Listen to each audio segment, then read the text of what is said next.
तर रामकृष्ण हरी पब्लिक, मी तुमचा लाडका अनिकेत. स्वागत आहे माझ्या मिनी ब्लॉग मध्ये. तर चला आपण सकाळी सकाळी चाललो होतो घरी चाललो. घरी फ्रेश झालो. आपण फ्रेश झालो तर मग बघा आपण निघालो शेतामध्ये डायरेक्ट. गुड्या भाई, मी आरामानं एका गाडीवर चाललो होतो, 4 जण. काय भाई एन्जॉय मोक्का. मग आलो शेतात डायरेक्ट. मोटर चालू केली. मग काल आपला ऊस राहिला होता दावायचं, मग ते आज दाबून घेतलं. केली मोटर चालू, तर मग केलं सुरू दाबायला. मग मग पहिलं गुड्या भाई ना दाबा लागलं. गुड्या भाई पहा कसा ऊस दाबितो, एकदम खतरनाक. पुरे पाय जुम चालले खाले डायरेक्ट. गुड्या भाई ऊस काय वर येतो का नाही काय भरोसाच नाही भाऊ. मग इकडून तिकडून झालं. मग यारमन भाई आपलं इकडे दाबीत होता पुढचं. मग त्याच्यानंतर बघा पुढं डबल मग मी लागलो सुरू झालो. मी बी दाबायला बघा. मग दाबायला सुरू झाली. मग दाबायला बिबला ऊस मोक्का. मग हे बघा असं दोन सऱ्याला पाणी लावत होतो, कारण की आम्ही 4 जण मोकळे झालो होतो. त्याच्यामुळे पुढं गाण्या बहीण, आरमन बहीण, आम्ही दोघं इकडं गुड्या बहीण मी. मग बा आपला झाला ऊस बीस दाबायचा झाला. मग बाकीचे दाबणार आहेत गुड्या बहीण ते आपल्याला. मग कारण की दुसरीकडे जायचं होतं. आपला भाऊ दुसरीकडे फवारा मारायला होता, त्याचा फवारा बंद पडला होता, पाणी धरीत नव्हतं. मग चला आपण चाललो होतो तिकडं चाललो होतो बघा. आता मग आलो आपण पुढं आलो. तर मग आलो इथं शेतात डायरेक्ट फवाऱ्याला पाहिलं. थोडं झटून काहीच नाही केलं. फवाऱ्याला नाही चालू केला, रेस द्याला 2दा-3दा खालीवर झाला ना भाऊ. फवारा चालू द्याला. मग लहान भाऊ फवारा चालू करून मग तेव्हा लागला भाऊ आपलं 110च्या स्पीडनं. पण झाडं भिजायला. मग झाडावर त्याने औषध मारून घेतलं. तिथून आलो आपण पुढं. मग हे कुठे बैल त्यांना घेतलं आणि चाललो मग घरी. आता आम्ही घरी चाललो तर बघा आलो मग घरी. तर आपल्याला कारण की खत टाकायला जायचं होतं दुसरीकडे डाळिंबाला. तर आम्ही करायला लागलो. ट्रॅक्टर चालू. ते ट्रॅक्टर होतं धक्का काय आम्हाला ते जागचा आला नाही गेलं. इकडून तिकडून ढकलेला आमच्या पुरे आतडे आणले हो. पण ते काही चालू झालं नाही भाऊ. मग त्याच्यानंतर बघा गाण्या भाई मी आरमान बसलो भाऊ वाट पाहत. मग म्हणलं दाजी येते पहा. आम्ही कसे वाट पाहत बसलो मोक्का बरं का. मग त्याच्यानंतर हे झालं. मग चाललो बघा इकडून तिकडून ट्रॅक्टर केलं चालू. मग चाललो आम्ही तिघं चाललो. तर बघा पहिलं मग पुलावर आलो तर डिझेल टाकलं, कारण की त्याला खायला लागत आहे ना. हत्ती देऊ मोठा बरं का. मग त्याच्यानंतर पुढं बघा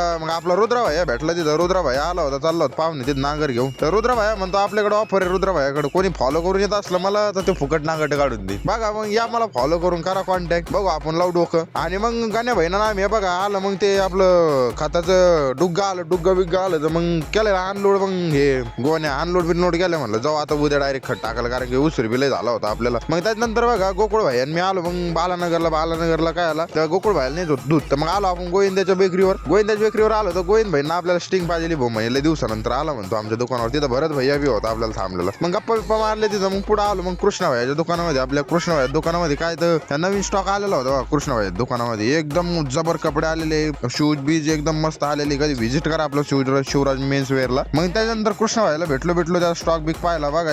शूज बघा कसे आलेले आहेत, एकदम न्यू क्वालिटी शूज वगैरे कधी आलेले तिथं. या कधी व्हिजिट करा. मग आजच्यासाठी एवढंच. भेटू आपण नेक्स्ट ब्लॉग मध्ये. रामकृष्ण हरी.